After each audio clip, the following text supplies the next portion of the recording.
All of you, कैसे हैं आप सभी लोग। उम्मीद करता हूँ आप सब बहुत अच्छे होंगे। हमारा जो अगला टॉपिक है NCERT line by line, twinkling of star, तारे क्यों चमकते हैं।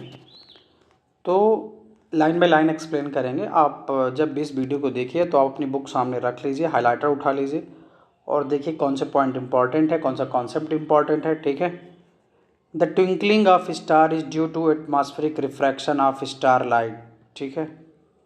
तो तारे चमकते हैं क्योंकि एटमॉस्फेयर में रिफ्रैक्शन होता है। स्टार से जो लाइट आती है एटमॉस्फेयर में इंटर करती है और जब वो मीडियम चेंज होता है तो लाइट अपने पाथ से या तो बेंड टुवर्ड द नॉर्मल या away from the normal. The star light on entering the earth atmosphere undergoes refraction continuously before it reach the earth. Earth में पहुंचने से पहले, अर्थ में पहुंचने से पहले जो हमारी लाइट है वो कई बार कंटिन्यूसली रिफ्रैक्ट होती है। The atmospheric refraction occur in a medium gradually changing the refractive index. Refractive index क्या है? दो मीडियम में लाइट की स्पीड का रेशियो, वो लगातार चेंज हो रहा है। ग्रेजुअली मतलब धीरे धीरे चेंज हो रहा है। Since the atmosphere bent star light toward the normal, जिसकी वजह से लाइट नॉर्मल की ओर बेंट हो रही है। ठीक है। और नॉर्मल की ओर लाइट कब बेंट होती है? रेयर टू डेंसर जाती है, डेंसर टू रेयर जाती है। ये सवाल मैं छोड़ रहा हूँ क्योंकि आपको मैं वो बता चुका हूँ ऊपर। The apparent position of the star is slightly different from its actual position. इस लाइन को समझने के लिए आपको ये डायग्राम समझना पड़ेगा। ये सन की एक्चुअल पोजीशन है और ये सन यहाँ दिखाई दे रहा है। यहाँ एक वर्ड लिखा हुआ है ओरिजिन। ओरिजिन का मतलब होता है कि ये ऑब्जर्वर है, तो एक ऐसी इमेजिनरी लाइन जहाँ हमें ये लगता है कि अर्थ और स्काई मिल रहे हैं। ऐसा होता नहीं है कि इमेजिनरी लाइन है। The star appear slightly higher than its actual position when the view near the origin. जब आप ओरिजिन के नियर देखते हैं या ऑब्जर्वर है तो सन की एक्चुअल पोजीशन ये है, पर सन आपको यहाँ दिखाई दे रहा है।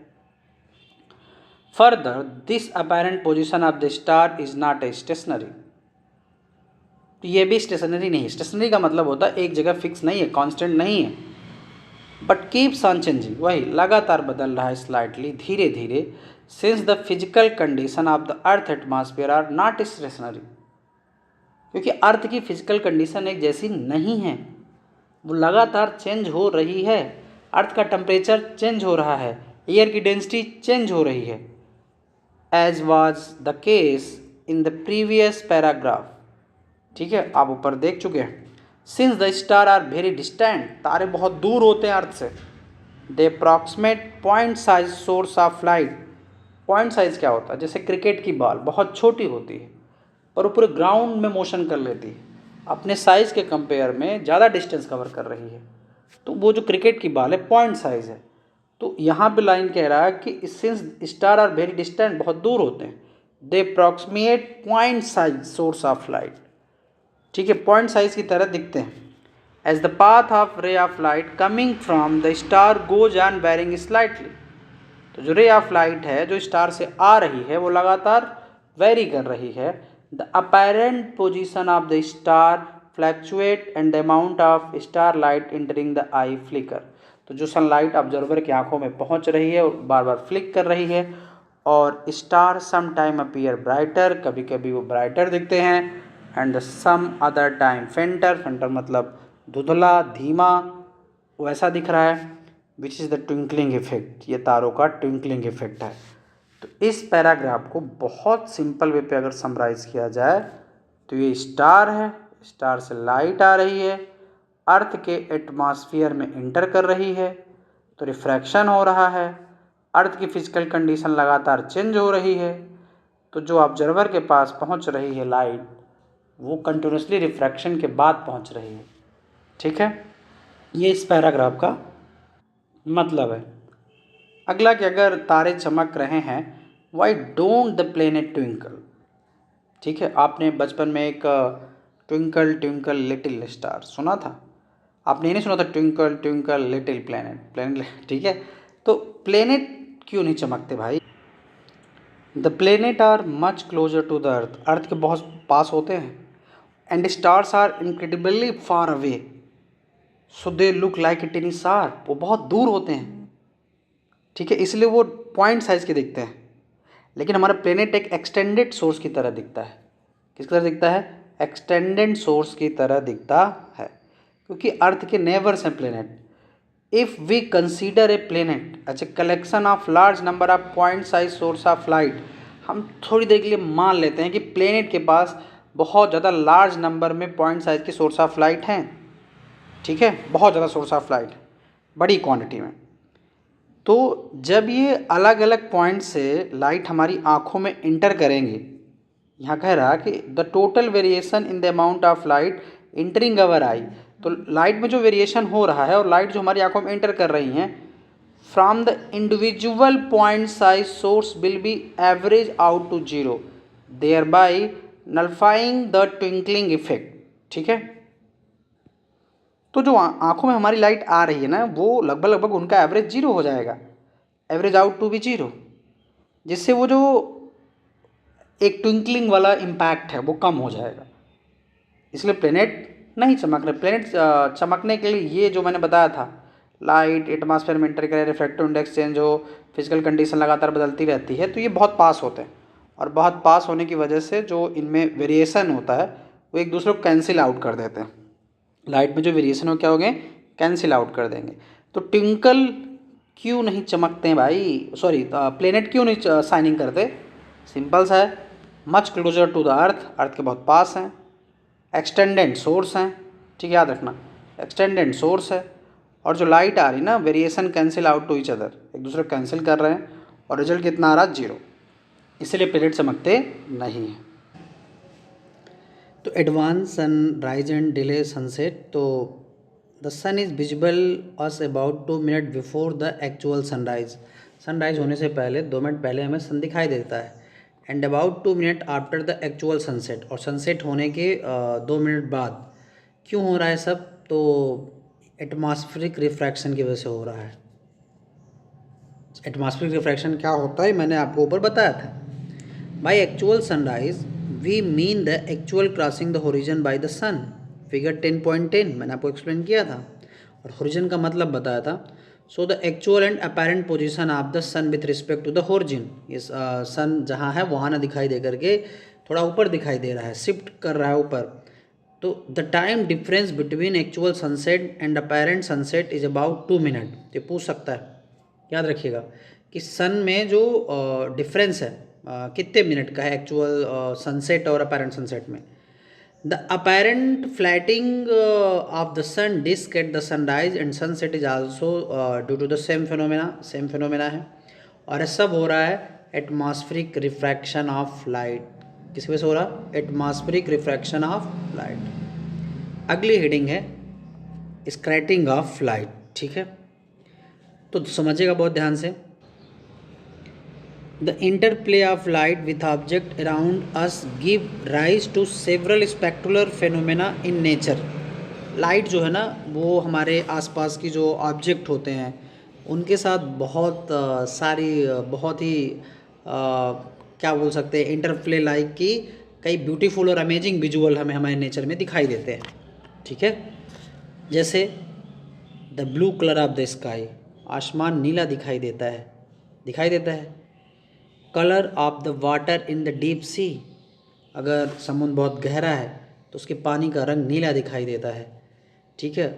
The reddening of the sun at the sunrise, जब सन उगता है या सनसेट होता है, दोनों टाइम में, are of the some wonderful phenomena we are familiar with, ये सारे फिनोमेना हमने देखे हैं।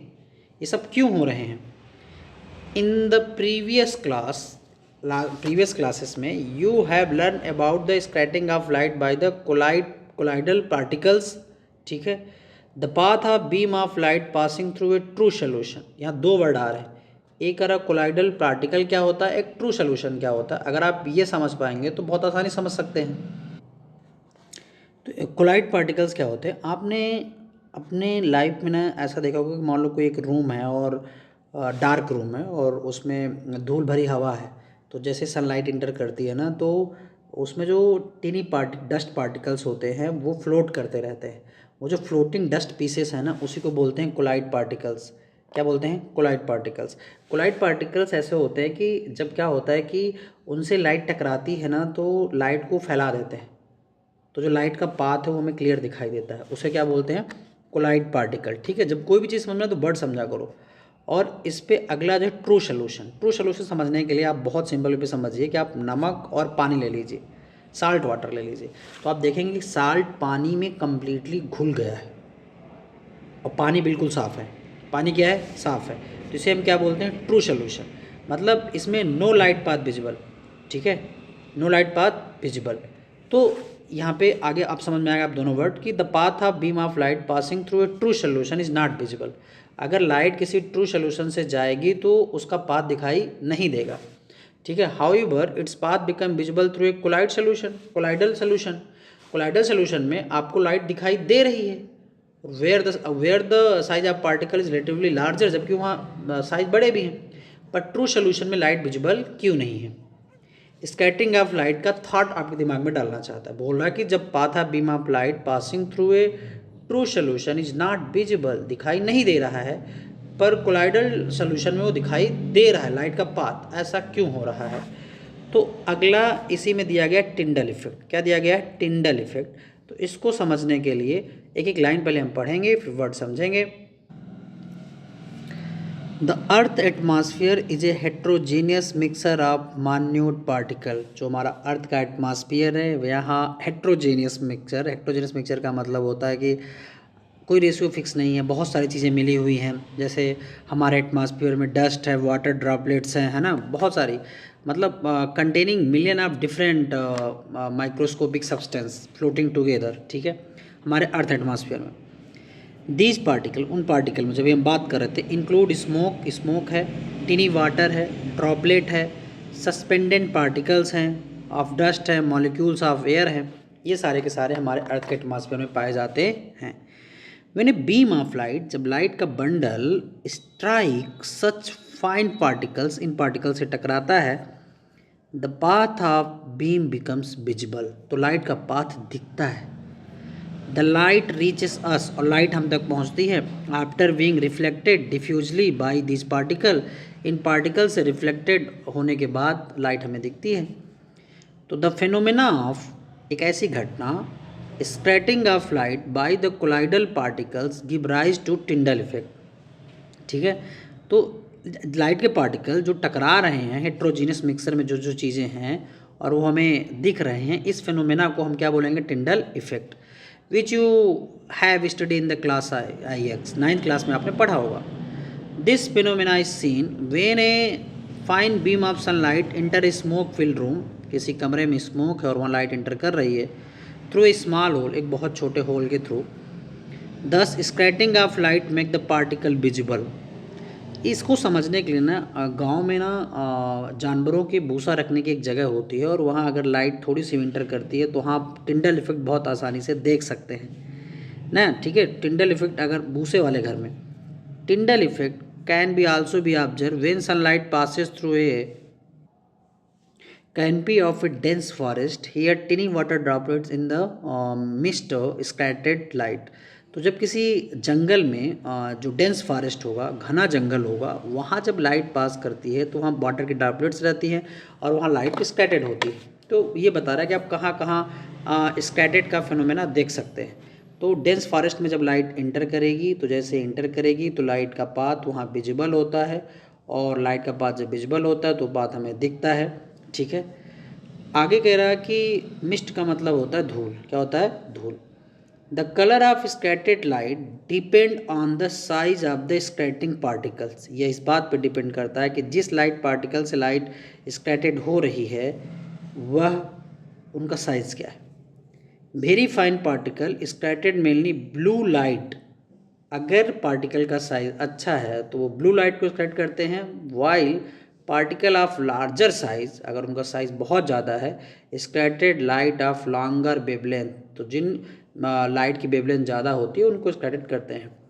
If the size of scattering particle is large enough then the scattered light may even appear white, और अगर ज़्यादा पार्टिकल का साइज़ है तो वो स्कैटर्ड लाइट में इवन अपीयर वाइट, तो जो लाइट मतलब बाहर निकल के आ रही स्कैटर्ड होने के बाद वो आपको सफ़ेद दिखाई दे रही है, जैसे क्लाउड आपको वाइट वाइट दिखते हैं।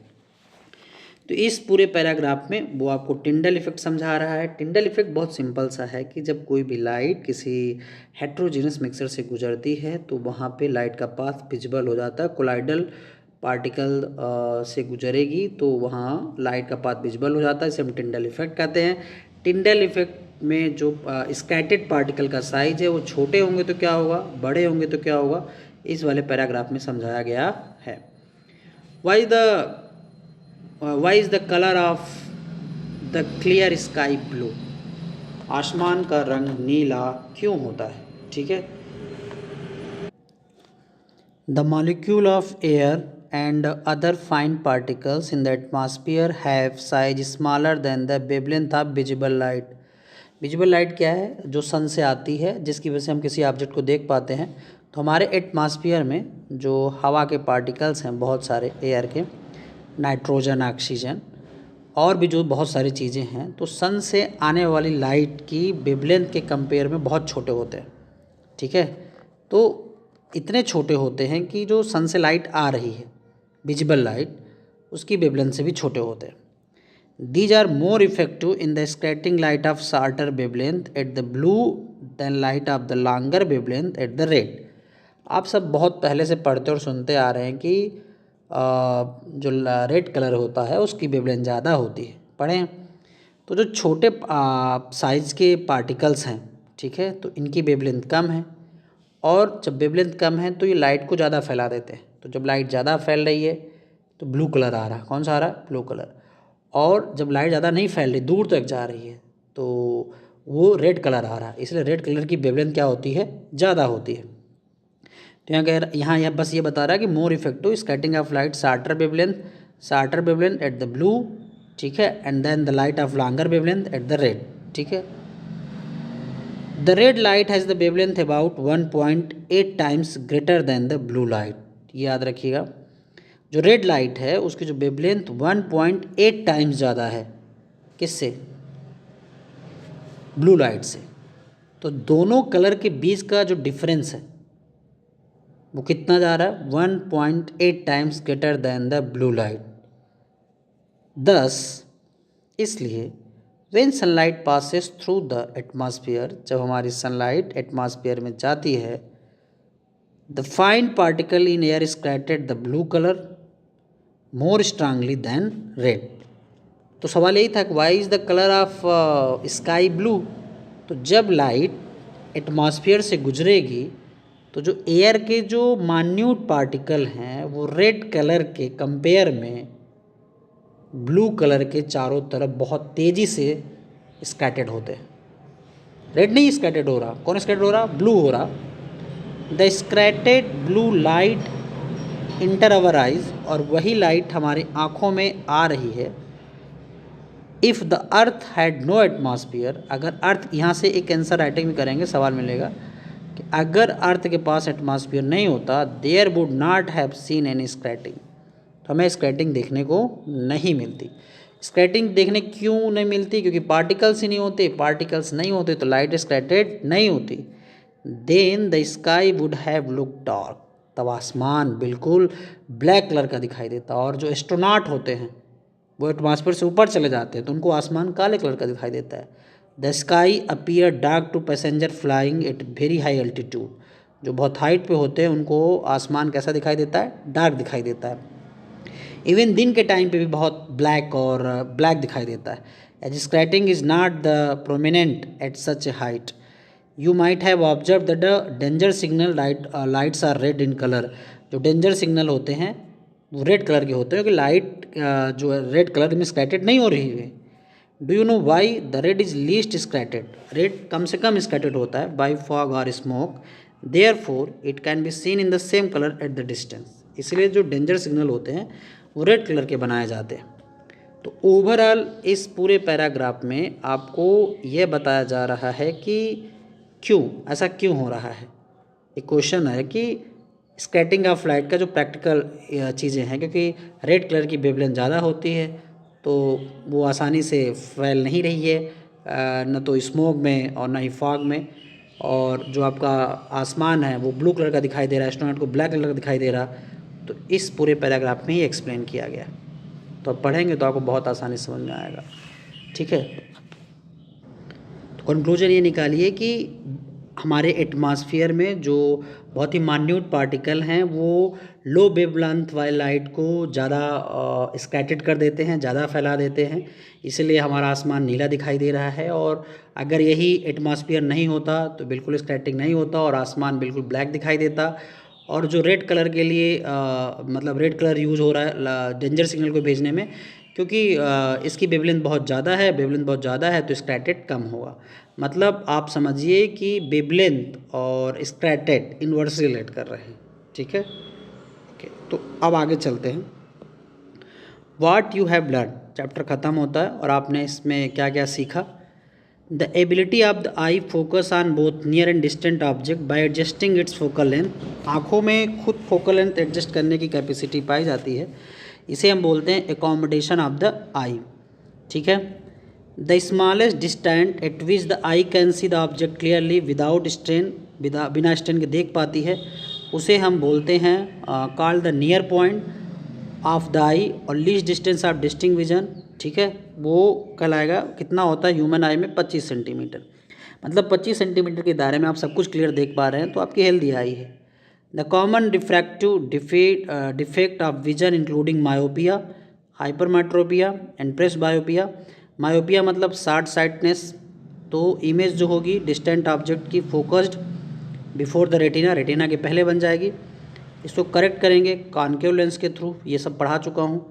Bye suitable power of hypermetropia, far sightedness में क्या होगी तो the image of near by object is focused beyond the retina. ठीक है, इसको करेक्ट करने के लिए कॉन्वेक्स लेंस का यूज़ करेंगे।